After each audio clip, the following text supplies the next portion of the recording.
자, 1인당 쌀 소비량 잘 기억하세요. 작년도 2022년 기준 56.7kg입니다. 1년에 하루에 155g이에요. 근데 1980년입니다. 권력으로 읽는 세계사 절찬 판매 중. 자, 대한민국 주식이 쌀이죠. 요즘 이 쌀 때문에 개 시끄럽습니다. 윤석열 정권 들어가지고 이 쌀 관련해가지고 정권 1, 2년밖에 안 됐는데 벌써 지금 시끄러워요. 양곡관리법 시끄럽습니다. 지금 간호법도 조금 시끌시끌한 거 아시죠? 간호법이랑 양대산맥이에요 요즘. 요 근래 그 푸틴의 오다를 듣던 프리고진 아재가 개빡쳐가지고 쿠데타 일으켰어요 러시아에서. 그것 때문에 더 시끄럽긴 한데 그건 일단 둘째 치고 요 양곡관리법 요것도 상당히 시끄럽죠. 그죠? 간다요도 사실 잘 몰랐어요. 양곡관리법이 뭔데 도대체. 나라가 시끄러워 저것 때문에. 대한민국 주식 쌀인데 주식이 뭐예요? 주식사원이야. 주로 먹는 게 주식이잖아요. 이제 쌀을 주식이라고 해야 되는 게 맞는지 모르겠어. 쌀을 잘 안 먹어요 지금. 좀 충격이었습니다 진짜로. 자, 2022년 대한민국 1인당 연간 쌀 소비량이에요 56.7kg입니다 그러면 하루에 155g을 먹는다는 거예요 1인당. 햇반저거 한 개 큰 거 있죠? 저 작은 것도 있고 큰 것도 있는데 큰 거가 210g입니다. 물론 이 햇반은 익혀져서 나온 거기 때문에 쌀 210g이 들어간 건 아니에요. 저 210g짜리 햇반 하나에는 쌀이 90g 들어갑니다. 그 90g 쌀을 익혀서 햇반을 때려 넣으면 210g짜리가 되는 거죠. 그러면 하루에 155g이니까 이 햇반을 한 명이 하루에 한 개 반 정도 먹는다는 겁니다. 그럼 지금 아마 제 얘기를 들은 간다요 또래 아니면 지금 10대, 20대, 30대 초중반 분들은 뭐 그 정도 먹지. 맞아. 어제는 뭐 중화요리 이제 그 탕수육에 이제 짜장면 시켜가지고 이제 짬뽕 한 사발이 하고 이제 해장하려고 이제 그렇게 또 생각해보니까 공깃밥 하나 정도 먹었지. 하루에 한 155g 먹는 거 맞구만. 요런 느낌이 드실 거예요. 그리고 간다요보다 나이가 한 20에서 30살 정도 많으신 지금 5, 60대 이상 분들은 아니 요즘 젊은 사람들은 그거밖에 안 먹는다고? 라고 생각하실 겁니다. 자, 1인당 쌀 소비량 잘 기억하세요. 작년도 2022년 기준 56.7kg입니다. 1년에 하루에 155g이에요. 근데 1980년입니다. 지금 2023년으로부터 43년 전이에요. 통계청 자료입니다. 1인당 하루에 132.7kg을 소비했습니다. 하루에 363.5g이에요. 하루 155g인데 지금은 옛날엔 363.5g을 먹었던 겁니다. 엄청 많이 먹었던 거예요. 그러면 햇반 210g 하나가 지금 90g 들어간다고 했어요. 쌀이. 그러면 몇 개야 햇반이 저게? 4개네요. 요거를 과거에 1980년에는 하루에 4개를 드셨던 겁니다. 1인당 평균적으로. 여자분들은 좀 덜 드셨겠죠? 그럼 남자분들은 저거를 더 먹었다는 얘기예요. 엄청나게 많이 드셨단 겁니다. 근데 간다요 어릴 때만 해도요 1990년대만 해도 어머님들이 바깥에서 맞벌이를 안 하시는 집들도 많았어요. 근데 IMF가 터지면서 이제 어머님들도 밖으로 나가셔서 일을 많이 하시기 시작하는데 하루 세끼를 거의 다 집에서 먹었어요. 1990년대만 해도 저 어릴 때만 해도. 그리고 고기 반찬이 자주 있지도 않았습니다. 대부분 풀, 김치, 오이소박이, 뭐 나물, 아무튼 고기가 많지 않아. 고기를 안 먹는 만식 밑반찬 짭짤한 거 김치 같은 거 이제 쫙 깔아놓고 밥만 오지게 먹는 거예요. 그런 식으로 많이 먹어왔어요 우리나라 사람들은. 그러니까 당연히 지금은 155g을 먹어도 옛날에는 363.5g을 먹었던 겁니다. 밥을 안 먹으면 배가 안 차는 시대였어요 옛날에는. 근데 지금 와서는 이제 이 쌀 소비량이 이만큼 줄어드는 거에 대해서 국민 탓만 하기는 좀 어렵습니다. 시대가 변했잖아요. 이제는 그냥 쌀을 많이 안 먹는 시대가 된 거예요. 쌀 말고도 먹을 게 너무나 많아요 지금. 쌀 말고도 군것질할 것도 너무나 많아요. 반찬 쌀 없이도 먹을 수 있는 그런 음식들도 너무나 많아요. 스테이크 썰어서 칼질하면서 쌀 먹습니까? 스테이크 이렇게 많이 먹는 시대가 올 줄은 난 몰랐어 진짜 나 어릴 때만 해도. 스테이크를 아무렇지 않게 미국산이나 호주산 사다가 집에서 구워 먹고 이제 그런 시대 아닙니까? 그래서 쌀을 이렇게 적게 먹는 것도 이상할 게 없는 시대예요. 근데 쌀 지금 하루 소비량이 과거의 절반이합니다. 근데 쌀 생산량은 전혀 줄지 않았어요. 1980년대부터 90년대까지의 쌀 생산량 평균을 대략적으로 저희가 갖고 와봤어요. 근데 450만에서 480만 톤을 생산했습니다. 우리나라가. 근데 작년에 2022년도 생산량을 봤는데요. 380만 톤입니다. 그럼 무려 100만 톤 가까이 줄어드는 건 맞는데 지금 소비량은 절반 363.5g 먹던 게 155g으로 줄었다는 거예요. 380만 톤. 원래는 480만 톤까지 생산하던 거를. 그렇게 많이 줄었다고 보기가 어려운 겁니다 지금. 그래봤자 한 5분의 1 줄은 거예요. 5분의 1. 소비량은 절반 이상 줄었는데 생산량은 그 이상 줄지 않았습니다. 그보다 훨씬 못 미치게 줄었어요. 그래서 지금 이런 현실에 있는 거예요. 쌀 농사를 지금까지도 어마무시하게 대한민국이 많이 짓고 있는 겁니다. 그래서 쌀 가격이 너무너무 많이 왔다 갔다 합니다. 소비량 자체가 별로 늘지도 않고 점점 주는데 생산량은 급격하게 줄지도 않으니까 쌀 가격이 너무 왔다 갔다 하는 거예요 지금. 농사가 너무 풍년이어도 옛날에는 풍년이면 좋아했는데 풍년이면 쌀 가격이 개박살나요. 그렇다고 흉년이면 쌀 가격이 또 갑자기 또 너무 올라요. 그러니까 이러자니 뭐하고 답도 없고 막 이랬다 저랬다 막 난리도 아닙니다 지금. 자, 이 시점에서 정부가 좀 조치를 좀 개입을 해서 조치를 취하려고 이제 법을 만들었겠죠. 그게 바로 양곡관리법입니다. 이게 최근에 만들어진 게 아니에요. 이미 옛날부터 있던 법입니다. 자, 법에 써져 있어. 요 밑에 거 읽어볼게요 한번. 양곡의 효율적인 수급관리와 양곡 증권정리기금의 설치 등을 통해서 식량을 안정적으로 확보함으로써 국민 경제에 이바지함을 목적으로 한다 라고 써있어요. 법의 취지와 이유가 써져 있는 법입니다. 그러니까 정부가 곡물 특히나 쌀 이런 쌀 가격이 왔다 갔다 하는 거에 대해서 국가가 개입을 해서 관리를 하겠다 이 말이에요. 그죠? 원래 우리나라가요 이 양곡관리법을 기반으로 해서 1950년 이후부터 계속 전체의 3분의 1이나 정부가 개입해서 계속해서 구매합니다. 정부가 평균적으로 3분의 1을 계속 구매해왔어요. 매년 쌀 가격이 지멋대로 폭락했다가 갑자기 늘었다가 어쨌든 좀 왔다 갔다 하잖아요. 대한민국의 주요 식생활에 필요한 건데 이게 너무 안정적이지 않으면 소비자, 국민들이 너무 힘들잖아요. 그리고 옛날에는 이모군란이 왜 터졌어? 쌀에다 돌 섞어가지고 군인들 막 주고 막 해가지고 이모군란이 일어난 거 아닙니까? 옛날에는 1950, 60년대에는 저 먹는 거 가지고 장난치는 인간들 우리나라에도 많았어요. 불량식품 관련해가지고 자꾸 중국만 떠올리는 분들 많은데 우리나라도 1950, 6, 7, 8, 90년대만 해도 답도 없어서 불량식품 진짜로. 이런 쌀 가격 가지고도 장난치는 그 장사꾼들도 너무너무 많았어요 우리나라가. 그런 거를 막으려고 이제 정부가 개입을 했던 거죠. 유명하죠? WTO입니다. 세계무역기구예요. 월드 트레이드 오르가니제이션. 1995년에 이게 시작된 거예요. WTO라는 기구가 오래된 기구가 아닙니다. 물론 뭐 이 직전에도 이름만 WTO가 아닐 뿐이지 GATT라고 해가지고 따로 있었어요. 근데 요거가 별로 이제 씨잘데기가 없고 소용이 없으니까 요거의 정신과 이거의 취지를 이어서 그거에 걸맞게끔 좀 새롭게 만들자 제대로 해서 만들어진 게 WTO야. 난리도 아니었죠. 반대가 정말 어마무시했습니다. 우루과이 라운드라고 아시죠? 지금 자세하게 제가 설명 안 하고 넘어갈 건데 WTO를 만드는 과정에 있었던 회의를 우루과이 라운드라고 하는 거예요. 좀 그런 거라고 생각하시면 됩니다. 근데 이 WTO에 가입을 하면요 한국도 당연히 가입을 했겠죠. 95년도에 예를 들어 우리나라가 다른 나라랑 무역을 하려고 해. 근데 다른 나라가 상대 국가가 우리나라한테 갑질을 할 수도 있잖아요. 그런 걸 못하게 막아줄 수도 있습니다. 공정한 무역을 할 수 있게 해줘요. 그리고 우리나라가 다른 나라에 뭘 팔 때도 우리나라 물건만 특히나 더 비싸게 세금 관세를 부과한다거나 이런 거를 못하게 막는다거나 이런 장점들이 실제로 있어요. 다만 여기 지금 나오신 분들 대부분 농민입니다. 농업 생산량이 우리나라가 정말 별로 좋지가 않아요. 국토를 한번 볼게요. 위성지도로. 이게 대한민국 땅입니다. 일단은요 농사를 지을 땅이 딱 봐도 호남평야 요 경기도랑 충남 영남은 진짜 답도 없죠. 지금 강원도랑 농지가 그렇게 많지가 않습니다. 일단 애초에 첫 번째로. 그리고 사계절이 뚜렷해요. 사계절이 뚜렷하기에 단풍도 보고 눈도 보고 뭐 봄이 오는구나 벚꽃도 보고 막 좋겠죠. 그러나 농업에 그렇게 좋은 건 아닙니다. 둘째로 우리나라 땅이 워낙에 농경사회가 오래된 땅이기 때문에 지력이라고 하죠. 지력. 우크라이나 하면은 흑토. 우크라이나 땅이 워낙 좋아가지고 뭘 심든 간에 잘 자란다 이런 거 소문났잖아요. 그게 지력이 좋기 때문이에요. 근데 우리나라는 지력이 별로 안 좋습니다. 그래서 비료를 안 치고 농사를 도저히 지을 각이 안 나오는 나라입니다. 농사 짓는 분들한테 한번 물어봐봐 가서. 농약 안 치고 비료 안 치고 농사 뭐 생각할 필요도 없다 진짜. 택도 없다고. 그러니까 그런 게 있는 거예요. 자, 근데 이제 WTO에 가입을 한 겁니다. 해외 농산물이 이제 우리나라도 들어오겠죠. 우리나라가 경쟁력 있는 물건들을 조건이 좋게끔 우리가 팔아먹을 수 있으면서 반대로는 다른 나라도 우리나라의 많은 농산물이나 그런 것들을 우리한테 판매를 하게끔 더 줘야겠죠. 그래서 해외의 농산물이 우리나라에 들어오는 게 우리 농민들에게는 치명적인 게 있어요. 그러나 그 농산물 하나로 인해서 우리나라가 원하는 방식대로 우리가 유리하게만 하나부터 열까지 다 해줘. 이거를 우리나라만 그렇게 얘기하겠습니까? 다른 나라들도 다 그거 요구할 거 아닙니까? 그래서 어쩔 수가 없는 거야. 우루과이 라운드라고 아세요? 우루과이 라운드? 이게 뭐 대단한 건 아니고요. 어렵게 생각하실 필요 없어요. 우루과이에서 회의한 거예요.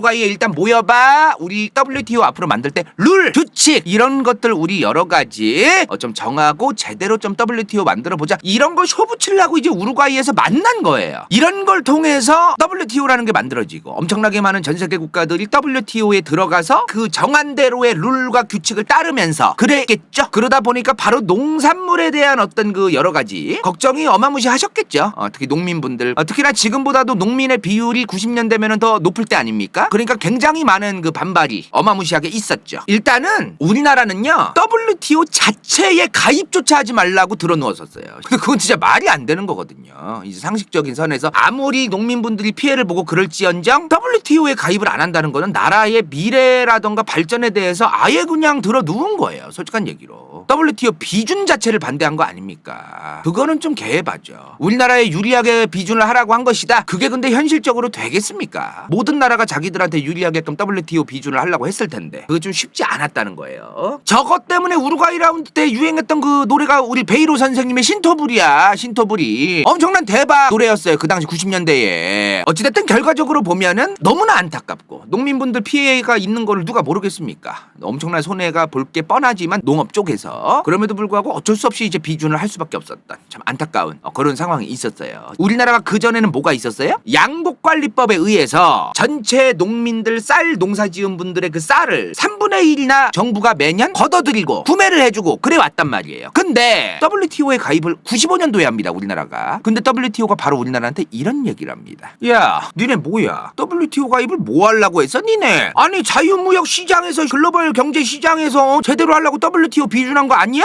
뭘 자꾸 사주기를 내버려 둬 그냥 그거. 얘네 이상한 애들이네 얘네 진짜. 왜 자꾸 시장에 개입을 해 정부 니네가. 이런 얘기를 합니다. 그래서 보조금이나 쌀을 사주는 그런 것들을 계속해서 감축해라. 한국 정부한테 이런 요구를 해요. 그래서 한국이 이제 한국의 농민들께서 재배하신 쌀을 매입해 주는 게 한국 정부 입장에서 이제 부담스러운 겁니다. 국제 무역 질서를 따르긴 해야 되잖아요. 그래서 말을 좀 바꿉니다.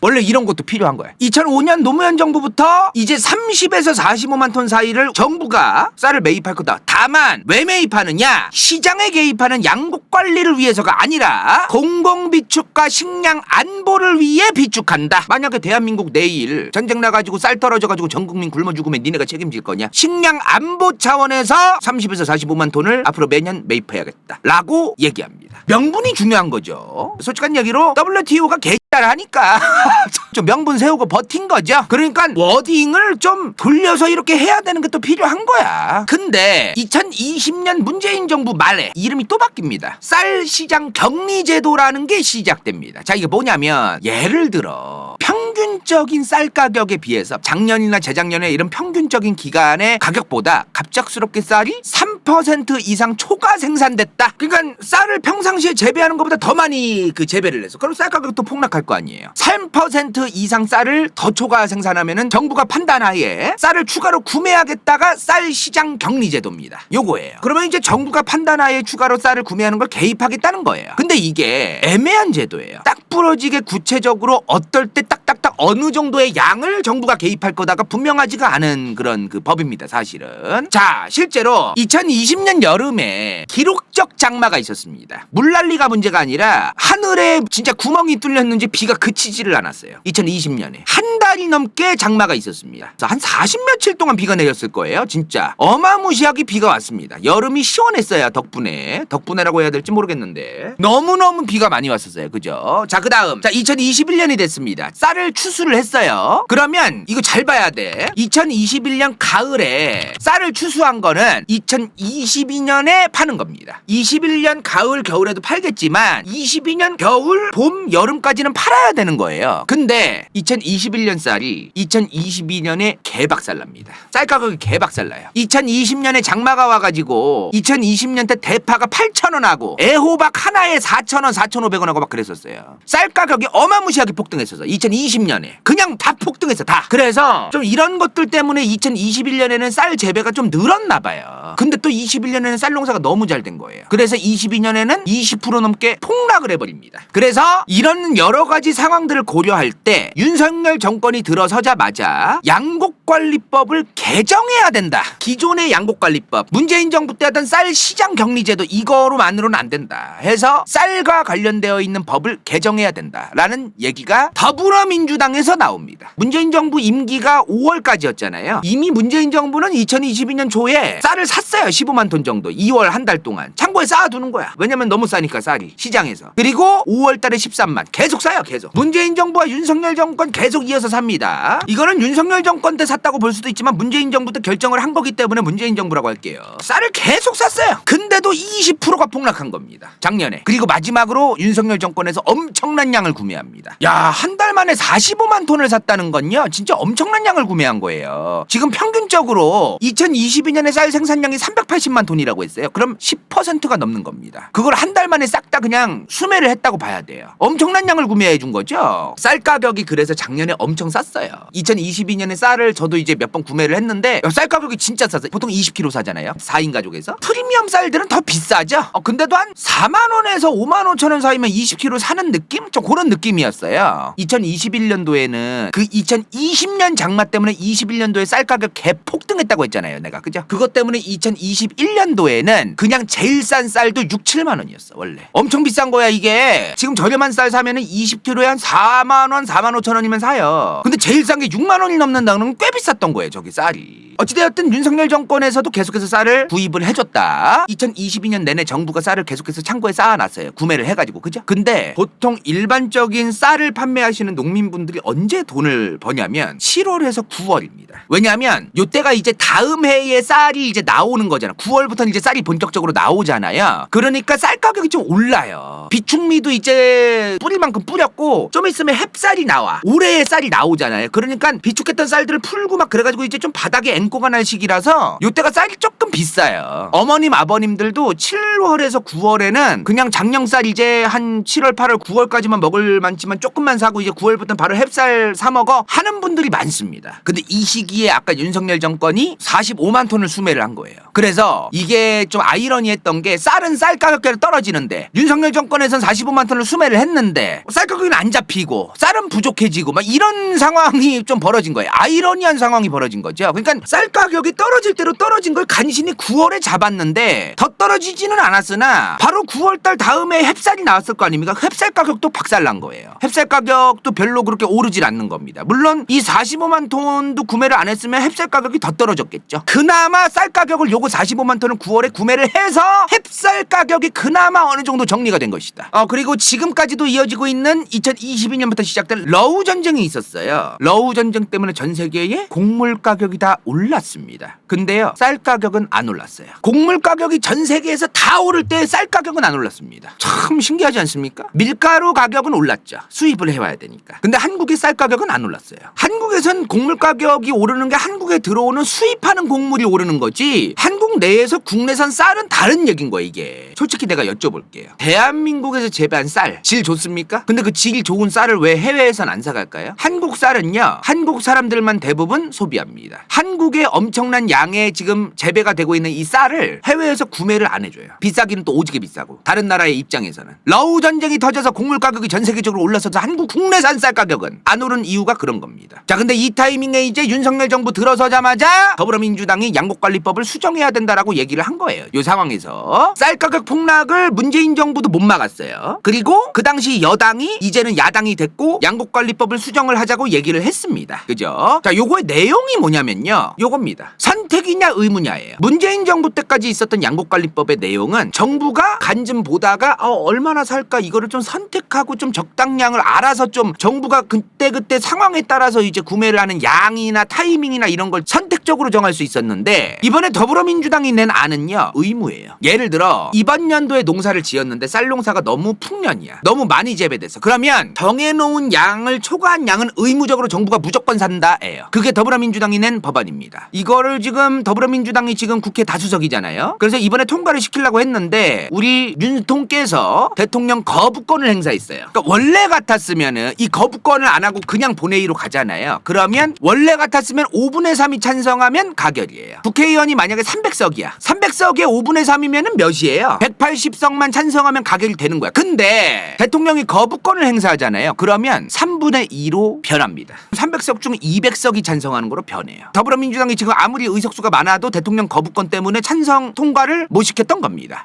그런 상황이 된 거예요 지금. 근데요, 더불어민주당은 의무적으로 뭐 구매를 하자 뭐 이런 얘기를 했는데요, 저희가 알아보니까요, 이미 정부는 2005년을 시작으로 2006년을 제외하고 단 한 번도 빠짐없이 모든 정권 매년 항상 쌀을 구매해 왔습니다. 물론 양의 차이는 있지만 의무적이라고 얘기해도 과언이 아닐 정도로 정부는 항상 쌀을 매수해 왔어요. 그러니까 이게 잘 봐야 되는 게요, 쌀 가격은요 하락만 막으면 됩니다. 자, 이게 뭔 말이냐면은, 자 봐봐요, 정부가 쌀을 하락할 것 같다 수매를 하면 되잖아요, 그죠? 하락 방어를 위해서 쌀을 수매했어. 근데 또 갑자기 상승을 하기 시작해. 그럼 풀면 돼요. 그래서 하락 방어가 고로 상승 방어할 수 있는 것까지 같이 간다고 보면 됩니다. 그러니까 상승 방어를 하려고 일부러 안 사는 건 이상하다는 거예요. 자, 이게 만약에 상승 방어로 가보자. 쌀 가격이 상승하고 있어요. 그럼 있는 쌀 없는 쌀 긁어 모아가지고 수입까지 해가면서 쌀을 풀어줘야 돼요. 그건 쉽지 않거든요. 그러니까 일단은 웬만하면 하락 방어를 전제로 깔고 쌀을 좀 더 넘치게 재배하게 하는 게 정부 입장에서도 국가 입장에서도 여러모로 유리하다는 겁니다. 일단은 과잉 생산을 하는 게 맞아요. 과잉 생산을 하면은 문제니까 애초에 조금만 생산하자 그러면은 그게 오히려 머리 아파집니다. 그래서 과잉 생산은 일단 하게 하는 것이 옳다. 이거엔 이견이 없어야 돼요. 솔직히 지금 쌀 가격이 이렇게 오락가락하게 된 거는요, 결정적인 문제는요, 한국 사람들이 쌀을 적게 먹어서 그래요. 쌀 농사를 얼마나 많이 하냐 안 하냐는 정부가 약간 개입을 하면 될 문제이지만 그거는 둘째치고 한국 사람들이 너무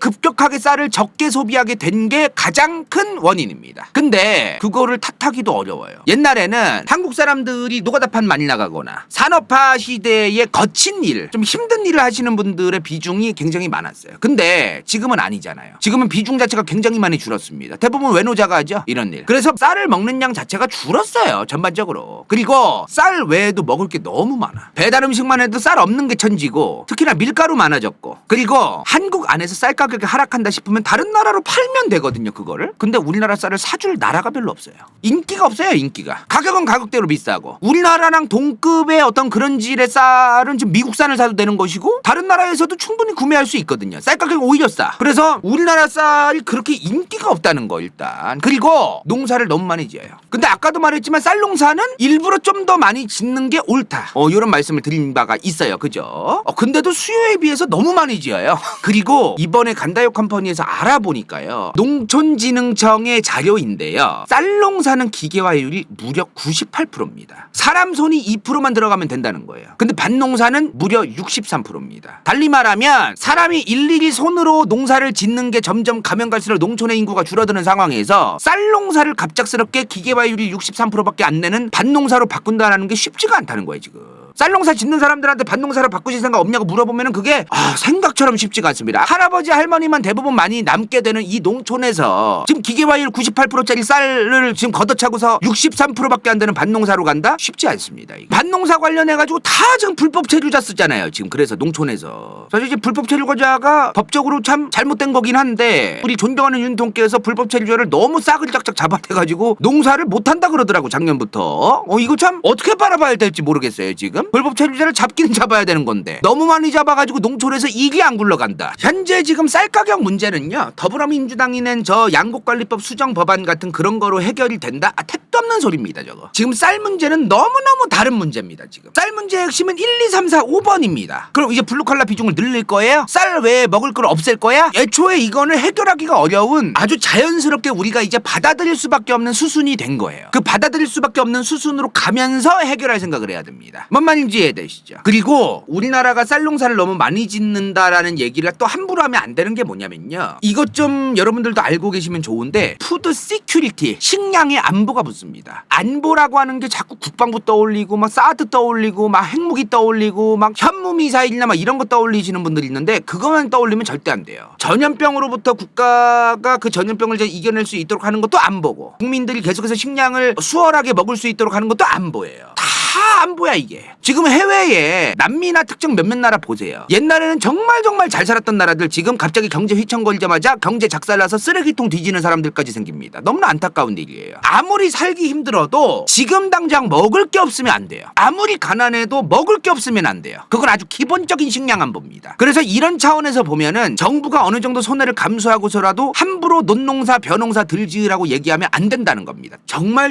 복잡한 문제예요. 간단하게 이 법만으로 해결될 문제도 아니고 너무나 어려운 문제라는 겁니다. 지금 법 하나 수정 하나 깨짝한다고 전문가랍시고 지금 막 나대고 댕기고 지금 아니면 지금 그 시정잡배 마냥 그냥 길거리에 주워 댕기는 찌라시 같은 말 던지고 댕기고 와. 이러면 해결된다. 뭐 하려고 그러냐. 다 해결된다. 이런 말투 쓰면서 뭐 그런 말투 쓸 것도 아니라는 거야 지금. 엄청나게 복잡한 문제예요. 오늘도 간다요가 좀 얘기 드리고 싶은 거는 알면 알수록 정답을 내리기가 참 어렵습니다. 정답 쉽게 내리는 인간들 중에 정말 문제 많은 사람 많아요. 알면 알수록 정답을 내리기가 정말로 힘든 건데 어디서 그렇게 그 굴러댕기는 그 찌라시 같은 말을 툭툭툭 뱉으면서 뭐 지는 해답이 있다는 식으로 함부로 얘기하면 안 되거든요. 요즘 2023년 대혐오의 시대를 살면서 느끼는 게 뭐냐면 알면 알수록 정답을 내리기가 어렵다라는 걸 알리는 게 제일 급선무구나 지금. 정답 내려주는 게 중요한 게 아니에요. 히틀러가 얼마나 많은 정답을 내린 사람인지 아십니까? 그 정답대로 살라다가 나치 독일 된 거예요. 독일이. 정답이 많아진다고 좋은 게 아니에요. 진짜로. 그 사람 정답쟁이였어. 제 정답이 얼마나 많은 사람이었는데 그 사람이. 정답이 아니었잖아 근데. 그죠? 지금 허구한 날 정답이랍시고 사이비 종교 교주 마냥 막 얘기하고 댕기고 그거 심각한 문제예요 지금 요즘. 너무나 큰 문제입니다 진짜. 겸손해야 돼 정말로. 인생 동반자 좋기 간다요 후원자 왕가 후추 vs 더 월드 은빛 마술사 최현경 시우필 카노넨 새벽인간 이름없음 성매주칸 마티아스 리 정우립 인문학 연대기 토마스 킹. 이건 재밌을지도 몰라.